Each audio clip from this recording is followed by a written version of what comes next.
Perevaidlus jätab ühe mehe eluohtliku ajukahjustusega. Sa mäletad kõige? Sa mäletad kõige, mis juhtus? Kui uurijad panevad kokku toimunu üksikasju, keskendub nende tähelepanu ühele inimesele.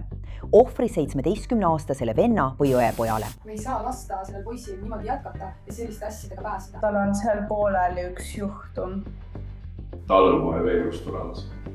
Sest ta oli ühe peaaegu tampnud. Okei, aga sul on arreteeritud. Nii et pane käed seda taha. See on Inside the Crime, mida esitleb Law and Crime. Mina olen Elisabeth Noljer. Alguses ähvardas teismelist kahtlusalust vaid kehalise väärkohtamise süüdistus. Kuid kui ohver suri, muutus see süüdistus. Lõpuks mõrvasüüdistuseks.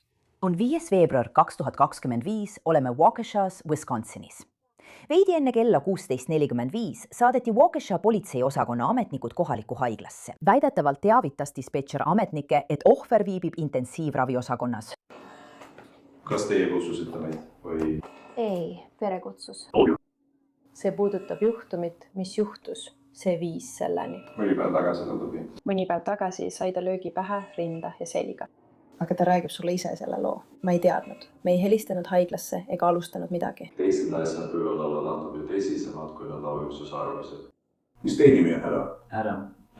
Dan. Meelde tutvuda. Kahju peale niimoodi kohtuma. Jutumi aruande kohaselt kannatas ohver Adam Thompson ajus verejooksu pärast seda, kui pereliige lõi teda rusikaga pähe, kaela ja selga. Juhtum toimus väidetavalt 1. veebruaril 4 päeva enne seda, kui politseinikud haiglasse jõudsid. Aju sisemise verejooksu tõttu ei suutnud Adam moodustada terviklikke lauseid. Kuid tema nõbu ütles politseinikele, et vajadusel võiks Adam oma laused telefoni sisse trükkida. Kuid Adam suutis siiski avaldada, milline pereliige talle seda väidetavalt tegi. Ma tean natuke. Kas sa saad meile natuke selgitada, mis selleni viis?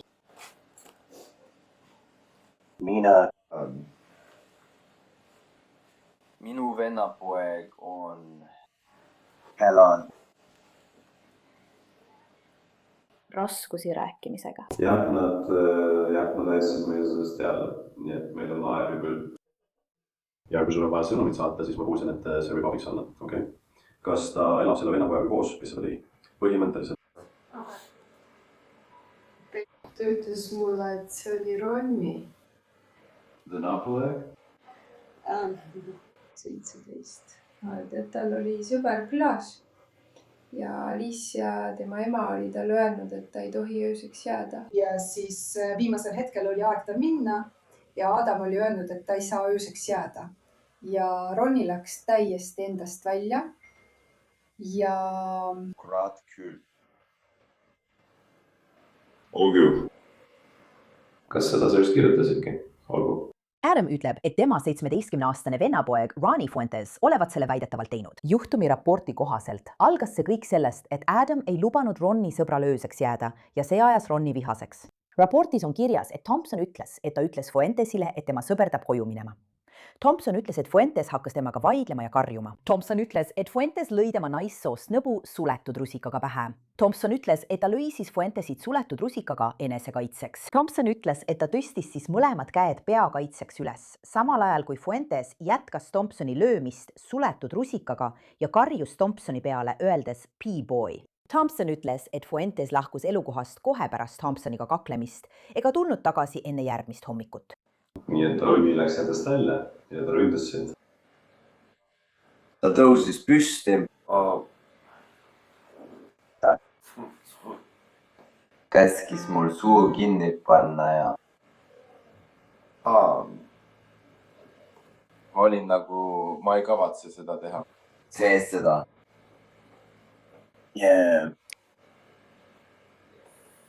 Ta ütles, et parem tee. Ja mina olin nagu, või mis siis? Ja ta tõusis püsti. Lõi teda näkku. Ma lõin teda enesekaitse. Ja ta läks mulle täiega kallale. Nagu üks hoop teise järel. Sa peatusid. Sa ei löönud teda rohkem, ainult ühe korra. Eks? Adam arvas, et selleks, et ta rahuneks ja asi enam ei eskaleeruks, ta lihtsalt peatus. Ja nii Casey, Ronnie ei peatunud. Lõi teda kaela, lõi teda pähe. Casey ja Ronnie lõi teda. jah, Ronnie, me kutsume teda Casey'ks, see on tema nimi. Jah, okei. Nii et see tundus ainult üks inimene. Okei. Ja, Ronnie, Keezy. kõik tunnevad teda tavaliselt Casey nime all, sest Ronni isa nimi on ka Ronni. Ja ta ei lõpetanud Aadama löömist. Ma lõi sind selga. Jah. Lõi sind pähe, jah. Lõi sind lõuga. Jah. Ta lihtsalt peksis teda. Ja rinda. Jarinda. Ja mul tehti just avatud südameoperatsioon aprillis. Aprillis? Ma tean, et tal on ajulekke. Ma kuulsin. Mul on nii kahju seda kuulda. Kõikidele ettevõtjatele, kuulake nüüd. Ja kui sa mõtled ettevõtte loomisele, siis tasub ka kuulata. Vaata, ettevõtte juhtimine on väga raske. Aga miks teha seda raskemaks, kui teed asju käsitsi või loodad kümnetele rakendustele, mis omavahel ei suhtle? Siin tulebki mängu meie sponsor Odoo.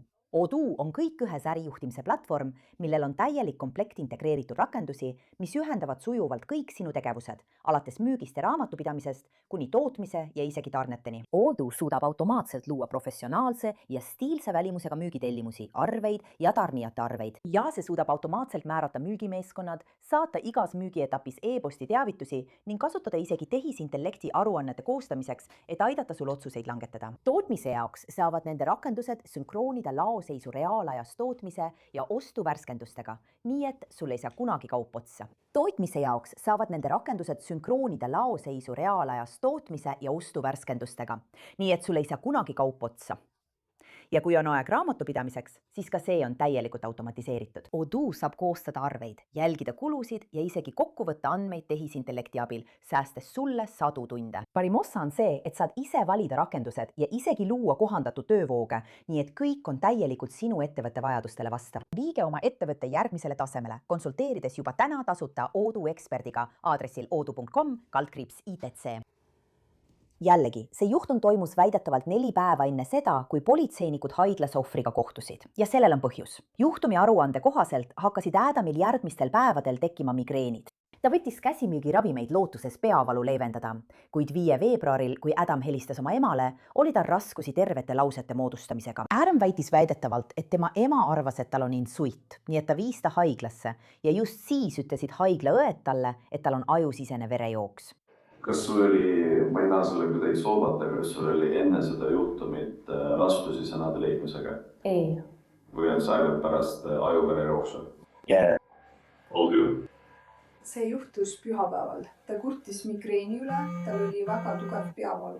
Üks päev. Ja siis rääkis ta sellest juhtumist oma emale esmaspäeval. Ja siis ta ütleski, et tal on peavalu. Ja mis siis edasi juhtus? Ta rääkis temaga täna hommikul. Mul oli peavalu. Ta ütles, Adam, mis toimub? Tundub, et midagi on valesti. Ta ei suutnud rääkida. Ja ta ütles, ma olen kohe teel ja ta tõi ta siia ning väidetavalt oli tal krambihoog, sest ta ei suutnud midagi meenutada. Nad arvavad ka, et tal oli krambihoog, sest ta hammustas oma keelt ja ta ei mäleta, et ta oleks oma keelt hammustanud. Kas te olite ainsad 2 kodus, kui see juhtus? Minu õde. Kas sa kaotasid mingil hetkel teadvuse? Ei. Ei löönud sa teadvusetuks? Ei. All good. Ta ütles mulle varem, et ta ei tundnud isegi eriti valu. Sa mäletad kõike? Sa mäletad nagu kõike, mis juhtus? Jaa. Kui ta kurtis 3 päeva peavalu ja migreeni üle, tal polnud ju varem kunagi migreeni olnud, eks? Siis. Nad on liiga väga. Aga kui tema kõne oli ebaselge, muretses mu õde, et tal võib olla insult, sest tal on terviseprobleeme. Ta käib dialüüsis neerude pärast, tal on olnud lahtise südameoperatsioon, tal on kiltnäärmeprobleemid. Tal ei ole vaja, et keegi tema peale vihane oleks. Õige. Ja kui mina ja mu õde... See on tegelikult ülemus. Ja nüüd sa lisad selle sinna juurde, sinna. See ei ole nii naljakas. Ta on kindlasti muutunud sellest päevast saadik, jah. kas nad on midagi öelnud, kas see kaob ära või? Nad ütlesid, et verejooks on peatunud. Nad tegid umbes 2 tundi tagasi veel ühe uuringu ja see tõesti peatus, aga me ei tea, millal see. Loodetavasti kõnevõime taastub. Nad teevad veel ühe järelkontrolli kompuutertomograafiaga, nad teevad ka MRT-uuringu. Tal on klaustrofoobia, nii et ta tunneb veidi ärevust MRT pärast. Nad ei luba tal praegu midagi süüa, kuna ees ootab MRT ja südamenaastu operatsioon. Ja ta pole terve päev midagi söönud. Okay. Aga Ronni? Kus Ronni praegu on? Kaudes? Ma olen kodus. Me ei saa lasta lapsel sellist asjade tegemisest karistusega pääseda. Tal on seal juba üks kohtuasi.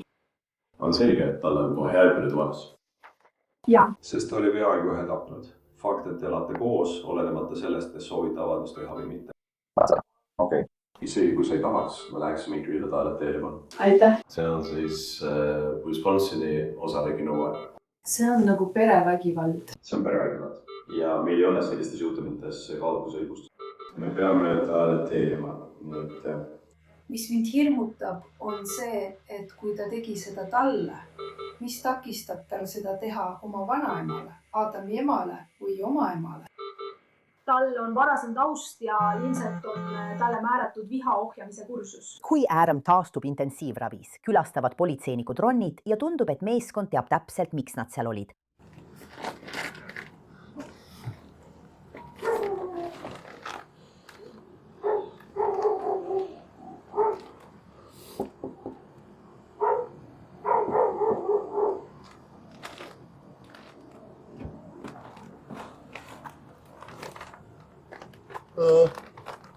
Kas ma saan teid aidata? Me tulime lihtsalt Brenniga rääkima. Mul on vaja saada kiire avaldus millegi kohta, millest on paar päeva Larry osales. Terve, kus näeb siis? Oli liiga külm, need on kuradi külmad.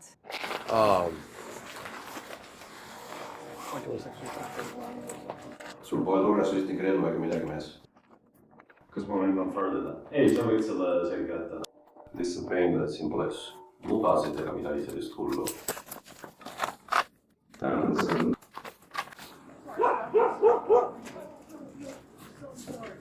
See on pliiats. Ma mõtlesin, millegi sa terikatad on. Kas sa teed kodutööd või mis? Mul on sisedas. Aitäh, tänan, mulle teada. Oleme kuulnud, mis Adamiga juhtus. Ma olen kindel, et sa tead, millest ma räägin. Ma lähen talle järgi. Ma mõtlen, ma just rääkisin temaga. Ta on haiget saanud, aga tema on saanud kõik korda. See on hea. Mis sellega toimub? Meil lihtsalt tekkis nagu vaidlus ja siis me saime üksteise peale vihaseks ja siis nagu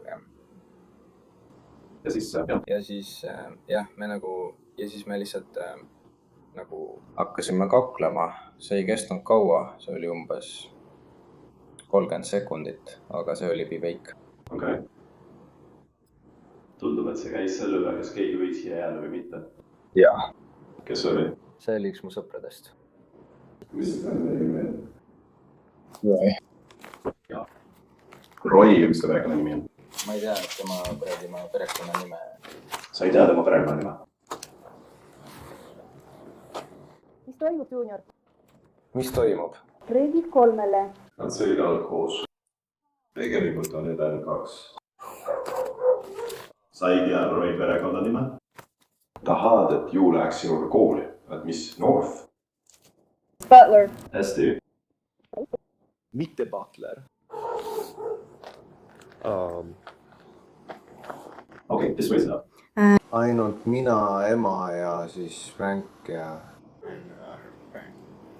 Mis on nimi? Alicia. Alicia? Jaa. Ma arvasin, et sa oleks seal juba kuskil sees olnud. See on esimene kord, kui ma siin olen. Ei, mina... Ma mõtlen sellepärast, et sul on juba siin olles mingit infot saadud. Aga... Sa elad siin koos Adamiga. Kui kaua? Umbes. alates sellest, kui Adam sündis. Okay. No teed, palju iga kord, kui 2 täiskasvanud koos elavad, seaduse silmis on 17-aastane täiskasvanud. Iga kord, kui 2 täiskasvanud koos elavad ja satuvad konflikti, oleme kohustatud sellises olukorras arreteerima. Olenemata sellest, kas ta tahtis süüdistust esitada või mitte, peame me ikkagi sind jaoskonda viima ja sinu ütlused võtma. Ma just andsin oma ütlused. Olgu, aga sa oled arreteeritud. Nüüd ma pean sul käed selja taha panema. Sa võid Malti seegi jätta, see on küll. Sa teed koostööd.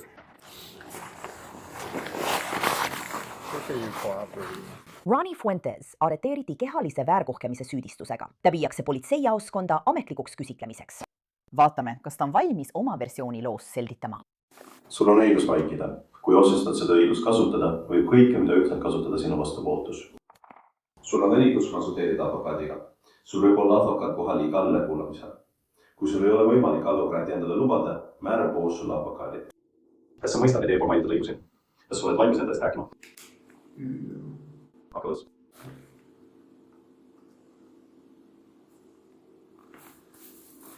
Ei, ma lihtsalt eeldan, et sa ei tegele enam modellindusega, nii et palun ole minu fanatik. Jutt tuleb nüüd perevägivallast ja sellistest asjadest. Lühidalt öeldes on selle asja juures see, et sinu ühes oluvahe keetib nüüd kolmekäevande läänevuskeedeks. Nii et me peame selles nagu osalema. Õige, see tähendab, et sina, see hõlmab ka elektroonilist suhtlust ja kõike muud. Sa ei tohi neile helistada ega sõnumit saata täielikult. Ma ei tea, millal ta haigust välja saab, aga kui ta koju läheb, siis sina ei tohi seal olla. Sa pead 3 päevaks kuskile mujale minema.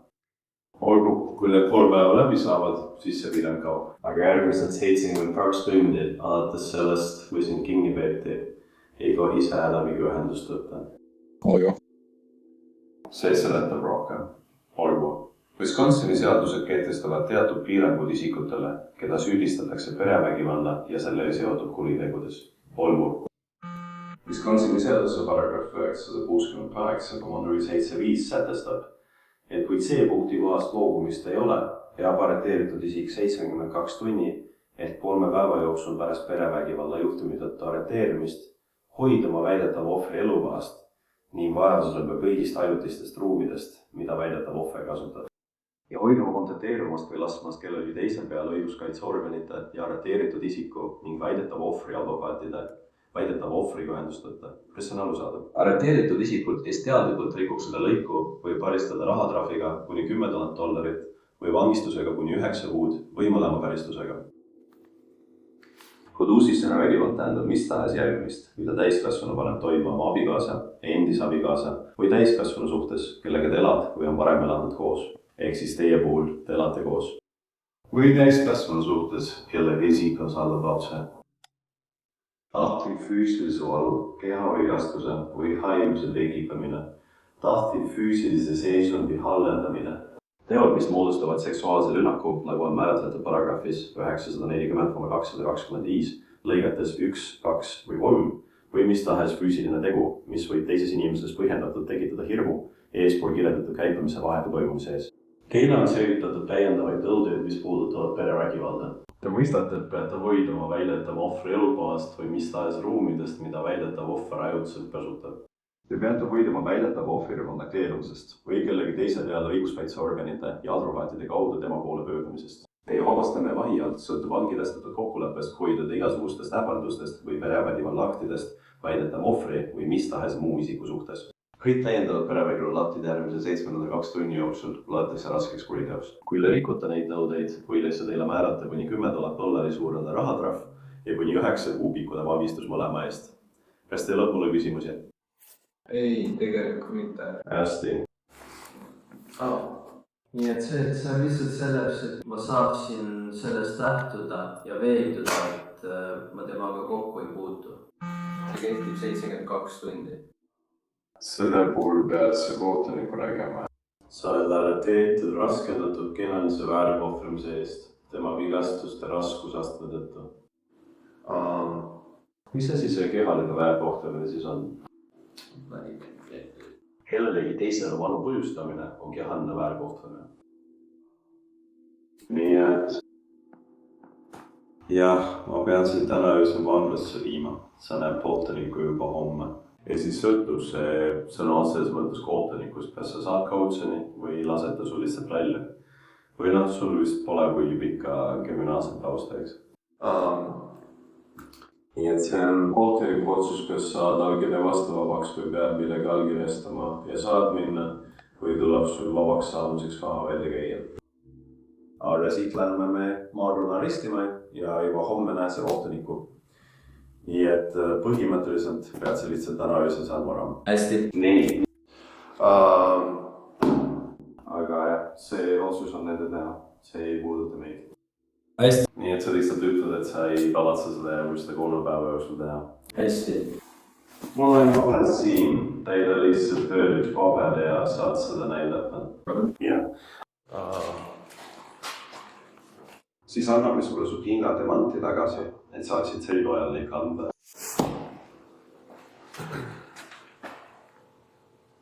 Umbes 2 nädalat pärast seda esitati Ronny Fuentesile süüdistus. Süüdistust muudeti kallaletungilt kuriteo toimepanemise käigus toime pandud mõrvaks. Tema onu Adam Thompson suri oma vigastustesse 17. veebruaril 2025.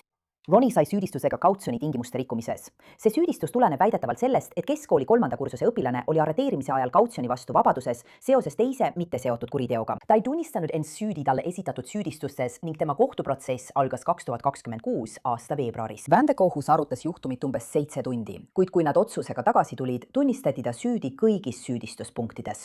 Ronny Fuentesile mõisteti 2026 aasta aprillis 8 aastat vangistust. 4 aastat vangistust ja sellele järgneb 4 aastat pikendatud järelevalve all. Veebipõhised andmed näitavad, et ta kannab oma karistust Wisconsini Dodge'i parandusasutuses. Aitäh, et kuulasite seda Inside the Crime episoodi. Mina olen Elisabeth Nollner.